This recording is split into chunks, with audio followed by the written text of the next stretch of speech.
maladie d'Alzheimer depuis peu. Est-ce qu'il peut vendre un appartement ?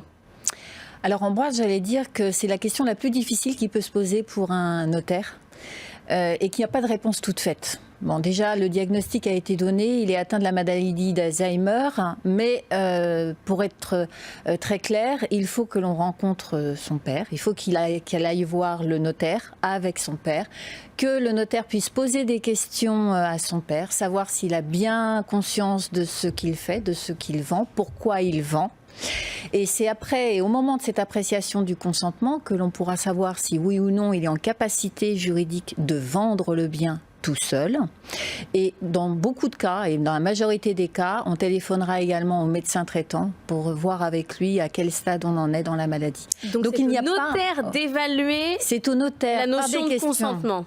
C'est au notaire par des questions appropriées, en fonction de la situation et du contexte familial, de bien poser les questions pour savoir si la personne qui est en face de soi comprend effectivement pourquoi elle est là, qu'est-ce qu'elle vend, qu'est-ce que ça implique de vendre un appartement et quelles sont ses conséquences patrimoniales. Oui. Donc c'est possible, il n'y a pas forcément besoin d'être sous tutelle ou sous curatelle.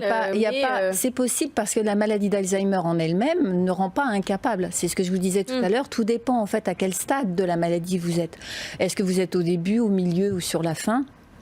Mais vous n'êtes pas médecin, c'est pour ça que je vous dis que dans la plupart des cas, on demandera à avoir un échange avec le médecin traitant de la personne, ça c'est sûr. BFM Business, le club du droit, passez-moi le notaire.